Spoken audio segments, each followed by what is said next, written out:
What's up, guys? Jamie from Pallet here with episode 6. In episode 5, we looked at inflicting damage and how to make that work with other PvP mechanics. And in this episode, we're going to talk about soaking damage.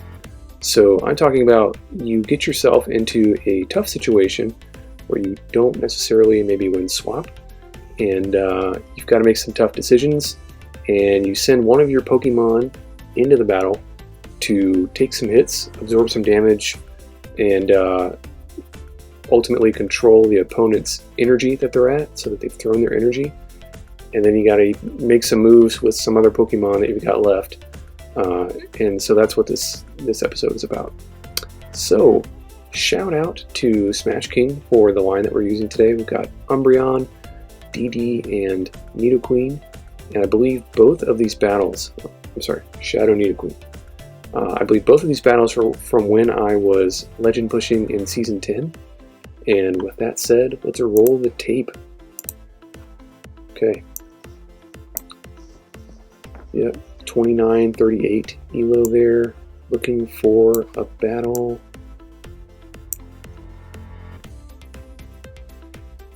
Finding opponent. Q times. Just think we'll get this again when we get Legend back in a future season. And also, if you're playing super well during interlude season, you probably have Q times. Alright, match 1. So, I need to insta swap because Medicham is a terrible lead for Umbreon. So I go DD because it could pressure them to shield in order to survive this matchup. So let's see how they want to play. Ooh, move reveal. They've got Ice Punch. So we know it's not a pup. We know this could potentially threaten Nidoqueen later on. So I go for the Bolt. They no shield. They've got, I think, 1 or 2 counters in, and then they go into their A9.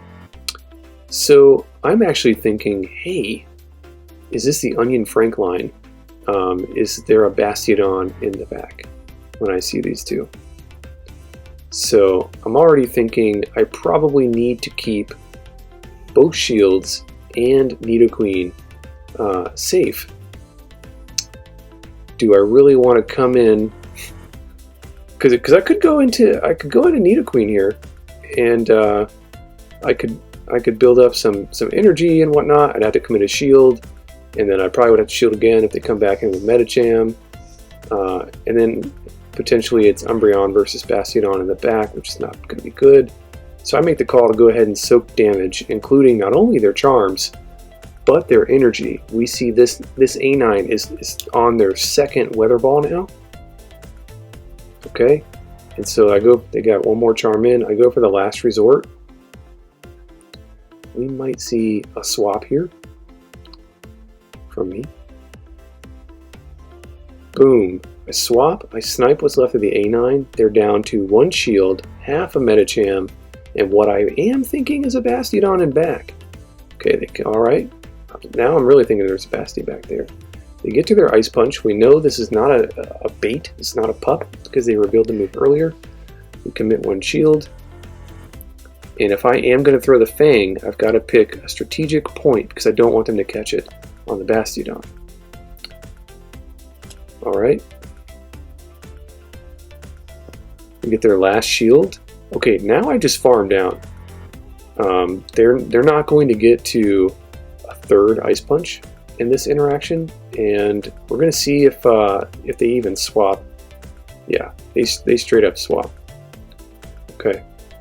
So now I know that I can't exactly KO them with just 1 Earth Power, and I think before they get to 7, I can go ahead and Fang and EP, and then we're about to see. Sorry, spoiler alert! Spoiler alert!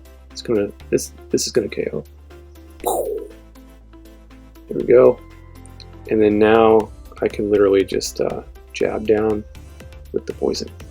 So, opponent was probably like, yo, did you just come back into my Charm A9 with Umbreon? And yeah, I did. And then they actually threw all of their A9 energy at it too. And me soaking that damage with Umbreon allowed my Nidoqueen to take that match. Okay, second match here. So basically start out with another counter user into Umbreon, not good. Swap to my counter user, who also has access to a psychic move that would be incredibly effective and maybe take out a family of Toxicroaks. So we saw that Toxicroak get out of there.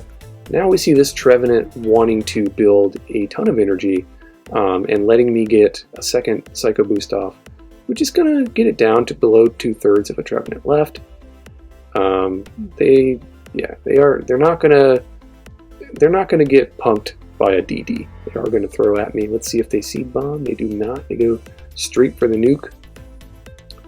And I can wait my clock and then basically just snarl down here. Okay. They're going to throw some Seed Bombs at me. No big deal. Big live, big live. Okay, they come back in with their Toxicroak. Here's the problem. That Toxicroak did some counters before, and it has an energy lead. And even the 2-shield Nido will end up having to face those Mud Bombs. So I need this. They probably thought they were going to shield a Psychic there. So it's awesome that we got the shield. I need this thing to throw energy. I don't need it. Throw Dynamic Punch. I don't care about my Umbreon at this point. They go Sludge Bomb. Did not KO. Dynamic Punch would have there. Sludge Bomb did not. At this point, it totally makes sense to get the foul play off and then swap, because I'll build my energy. I'll deprive them from building their own energy. Here we go. Here comes that second Mud Bomb. They had a lot of energy build up. And so soaking some of that energy into the Umbreon was effective. Okay, gonna go ahead and Fang, because they might try to go for another Sludge, and it's going to be useful. I mean, I'm sorry, another Mud Bomb. Yep, they shield. Okay, now we've got Obstagoon. Okay, here's what I know. I know that with Obstagoon, I can tank one foul play, at least. Plus, if that, not foul play, Night Slash. If that Night Slash boosted, then the second one would hit even harder. And so here's where I know what I need to do is just keep my shield and just KO this thing if I can. So I go straight Earth Power.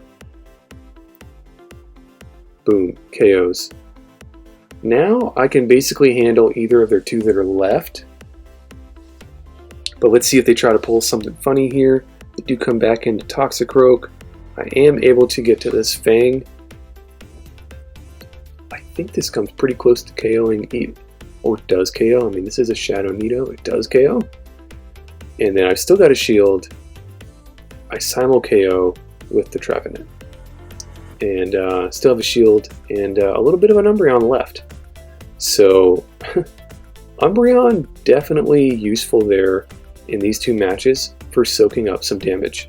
Umbreon got hard countered from the start, and then when I swapped, they swapped, and then I knew basically that Umbreon would lose to those Pokemon that they're still retaining in the back, and so when they were able to bring it back in, it just made sense to really bring the Umbreon back into the A9 and honestly back into the Toxicroak, or to stay in with Toxicroak and soak the damage in order to protect my closing power in those matches, which was to protect my Nidoqueen, its ability to dodge some moves, its ability to survive and thrive in a context where the opponent's Pokemon are low on energy. So, soaking damage can be just as important as inflicting damage. And so again, this game is not just like damage, damage, damage. You've got to think strategically, and if you get into some messy situations, and if you feel like, gosh, I can't bring my Umbreon into the Toxicroak or into the hard counter, the Charm A9, ask yourself why not. If it allows you to soak damage and potentially flip the match, go for it.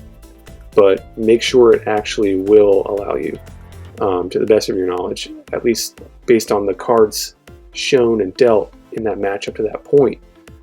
Make sure it's actually going to pan out in a way that does set one of your Pokemon up for success. That's what these two matches provided an example of. And yeah, guys, get out there and soak some damage and flip some matches if you have to. Okay, with that said, that is the end of episode 6. And again, if you're enjoying this this episode and this Legend Plays series, then give me a like, a follow, a comment, a share. That goes a long way for somebody like me who's trying to grow their YouTube channel. With that said, I really appreciate you guys watching. I do hope this is useful. Peace out.